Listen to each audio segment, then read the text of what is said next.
प्रयास संगठन ने शहर के दिल्ली चौक पर स्थित जय नारायण धर्मशाला में प्रेस वार्ता करते हुए खरखोदा नगर पालिका अधिकारियों और पार्षदों पर सरकारी जमीन पर अवैध कब्जे करने और कराने के गंभीर आरोप लगाए। संगठन अध्यक्ष नवीन दहिया ने आरटीआई का हवाला देते हुए कहा कि पंजाब और हरियाणा उच्च न्यायालय ने कब्जे के एक मामले में फैसला सुनाते हुए टिप्पणी करनी पड़ी कि अपनी जमीन को बचाने की पैरवी करने में नगरपालिका की कोई रुचि नहीं है। लगातार गैर हाजिर रहने से न्यायालय में कई केस नगरपालिका हार चुकी है। उधर अंबेडकर चौक के नजदीक सड़क पर एक अवैध कब्जे पर तत्कालीन एसडीएम के निर्देश पर एक 5 सदस्यीय कमेटी बनाई गई थी, जो इस निष्कर्ष पर पहुंची थी कि नगरपालिका ने आंखें बंद करके कब्जा होने दिया और समय पर कोई कार्रवाई नहीं की। इस सरकारी कमेटी की रिपोर्ट इस बात का सबूत है कि नगरपालिका और पार्षद जानबूझकर कब्जे करवा रहे हैं। एक अन्य मामले में नगरपालिका की 1000 गज की जमीन की रजिस्ट्री करा ली जाती है, जिसमें दावा किया जाता है कि चेयरपर्सन कमला देवी ने लिख कर दिया है कि ये जमीन नगरपालिका की नहीं है, जबकि न्यायालय के समक्ष मामला जाने पर चेयरपर्सन ने कहा कि उनके फर्जी हस्ताक्षर करके उनको फंसाने का कार्य किया जा रहा है। उस फर्जी रजिस्ट्री में पार्षद श्यामपाल सैनी के भी हस्ताक्षर हैं।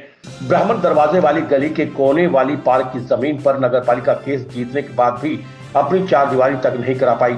चाहे कब्जा करने और करवाने वाले पार्षद हो या मौन रहकर तमाशा देखने वाले पार्षद, दोनों ही शहर की तरक्की के लिए हानिकारक हैं।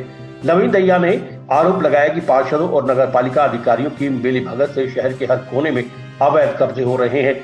नगरपालिका के पैनल में 3 से 4 वकील शामिल किए गए हैं, जिनकी फीस पर लाखों रुपए नगरपालिका खर्च करती है।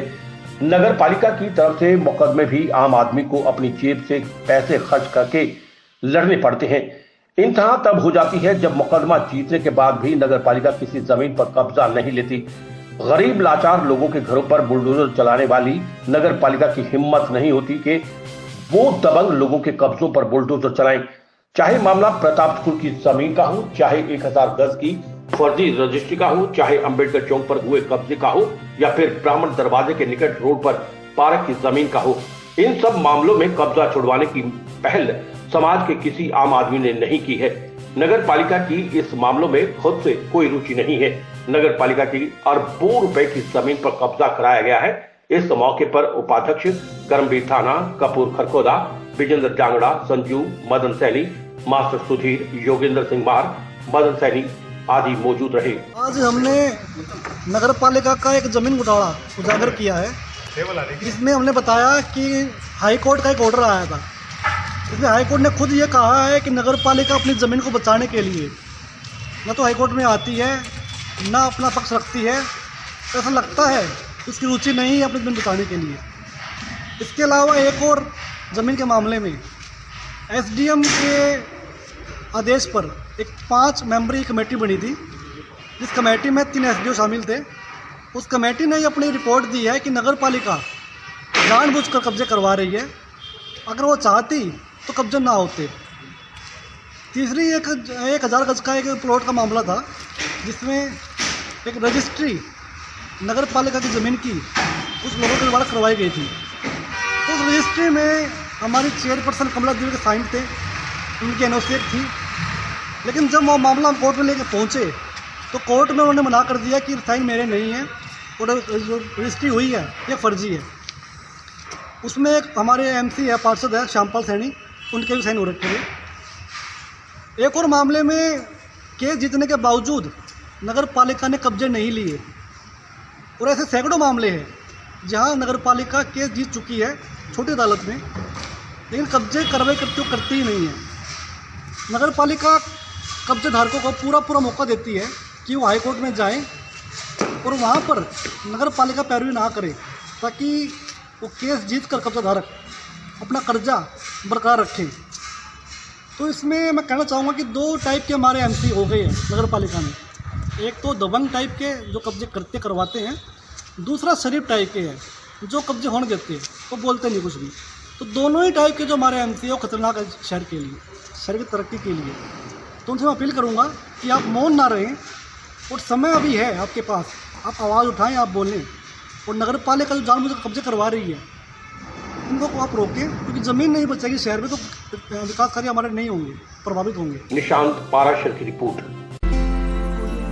डीसी ऑफिस सोनीपत के सामने किसान नेता अभिमन्यु कुहाड़ का आमरण अनशन।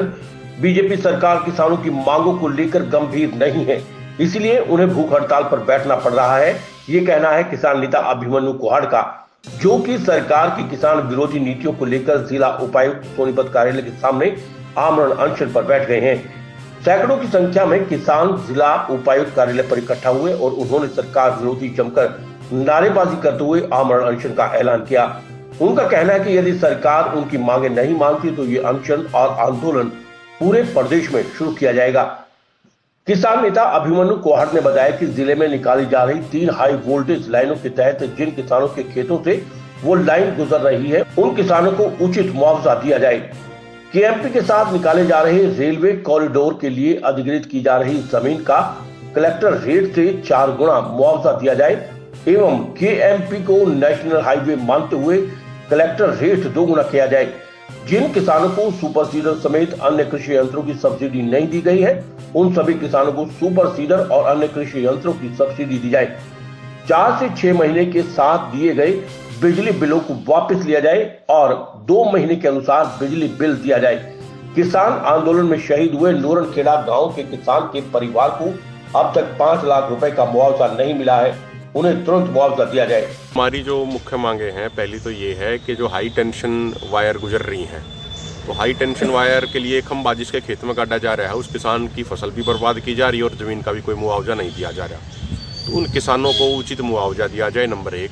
नंबर 2, जो केएमपी के साथ रेलवे लाइन के लिए ज़मीन का एक्वायरमेंट हो रहा है, वहाँ पे किसानों को 4 गुना मुआवजा दिया जाना चाहिए और केएमपी को नेशनल हाईवे मान के कलेक्टर रेट 2 गुना किया जाना चाहिए। इसके अलावा पूरे हरियाणा में सरकार ने कई महीने पहले कहा था कि किसान सुपर सीडर लें और पराली ना जलाएं, सरकार उनको बहुत भारी भरकम सब्सिडी देगी। सरकार ने ऐसा वादा किया था, लेकिन जब किसानों ने 2.5 लाख रुपए की मशीन ले ली, सुपर सीडर ले लिए, तो अब सरकार कह रही है कि हमारे पास पैसा नहीं है और हम सब्सिडी नहीं दे सकते। तो किसान अब कहाँ से लाए वो पैसा? तो इसलिए जितने भी सुपर सीडर लिए गए हैं, तमाम किसानों को सब्सिडी दी जानी चाहिए। जगह जगह पे हर साल हम देखते हैं बहुत सारे गाँव ऐसे हैं जहाँ पे जल भराव की समस्या परमानेंट है, तो उसका जल निकासी का उपाय भी परमानेंट किया जाना चाहिए, उसका समाधान भी परमानेंट होना चाहिए। इन तमाम इश्यूज़ को लेके और भी कई मांगे, उन इश्यूज़ को लेके हम यहाँ पर आज धरने पर बैठे हैं और आज से मैंने अपना आमरण अनशन शुरू किया है और जब तक मांगे पूरी नहीं होंगी तब तक भूख हड़ताल पर रहेंगे, सिर्फ पानी पिएंगे और कुछ नहीं पिएंगे। जैसा अभी मन्नू भाई ने बताया, आमरण अनशन भिन्न भिन्न मांगों को लेकर 5-6 डिमांड हमारी यहाँ पर है। जिनमें से ये हाई टेंशन तार वाली होगी, सोनीपत डिस्ट्रिक्ट से 3 लाइनें सरकार गुजार रही है और उनका उपयुक्त मुआवजा न देकर एक ज़बरदस्ती किसानों के साथ की जा रही है। पूरा एकड़ जिसका खेत में मतलब लाइन गुजर रही है, एक खंभा अगर एक खेत में कट जाता है 1 एकड़ में, तो तकरीबन पूरा एकड़ ही बर्बाद हो जाता है। बाढ़ जोतने में बहुत ज़्यादा परेशानी आती है। इसलिए हमारी डिमांड है सरकार से कि किसानों को उपयुक्त मुआवजा दी जाए। और दूसरा फिर केएमपी वाला, जो केएमपी के साथ में इसको नेशनल हाईवे का दर्जा दे के उसके साथ में जो ज़मीन अटैचमेंट है, वहाँ से जो रेलवे लाइन निकाली जा रही है, उसका उपयुक्त मुआवजा दी जाए। तीसरा, सुपर सीडर के बारे में हमारी है, जो पूरे हरियाणा में ही किसानों के साथ सब्सिडी के नाम पर एक किस्म से धोखा हो रहा है। कुछ चुनिंदा किसानों को ही सब्सिडी मुहैया करवाई गई है, जबकि सरकार का यह वादा था कि आप ये मशीन लो जिससे पराली कम से कम जलेगी और यह खाद के रूप में हमारा काम आएगी। वो सरकार के कहने से हमने ऑनलाइन भी किया हुआ है, ऑनलाइन की फ़ीस भी सभी किसानों ने अपनी जमा करवाई हुई है और सुपर सीडर मशीनें खरीदी हैं।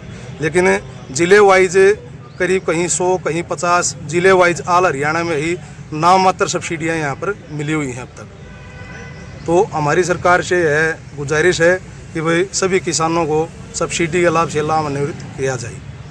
तीसरा, एक नूरनखेड़ा से हमारे किसान आंदोलन में शहीद किसान हैं भाई, उनके परिवार को अब तक सरकार की तरफ से कोई भी सुविधा नहीं दी गई है, जबकि और किसानों को 5-5 लाख रुपए की राशि सरकार ने दे दी है। वह एक परिवार अब तक इस योजना से मतलब नहीं जुड़ पाया है। सरकार उसकी तरफ भी ध्यान दे और उस किसान परिवार की हेल्प करे। हमारी मांगे जब तक ये पूरी नहीं की जाएंगी, जब तक हम यहाँ पर बैठे रहेंगे। और आमरण अनशन भाई साहब ने अभी स्टार्ट किया है, दूसरे भाइयों ने भी अभी बताया कि भाई यह जगह जगह पर स्टार्ट होगा, एक जगह पर नहीं होगा और पूरे हरियाणा में ही आंदोलन चल पड़ेगा वहाँ।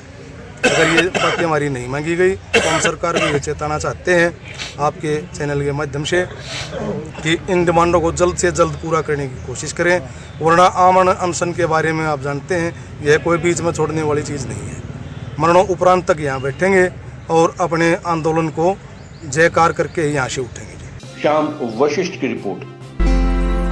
शुक्रवार को सुबह रोहना फ्लाईओवर से एक रोड़ी से भरा ट्रक नीचे गिर गया, जिसमें चालक की मौत हो गई। ट्रक चालक रोड़ी से भरा ट्रक लेकर नारनौल से यमुनानगर जा रहा था। जब वो रोहना फ्लाईओवर पर पहुंचा तो वहां ये दुर्घटना घट गई। इस हादसे में चालक नसीर खान निवासी कल्याणपुर अटारी यमुनानगर की मौत हो गई। पुलिस ने शव को अपने कब्जे में लेकर पोस्टमार्टम के लिए भिजवा दिया है।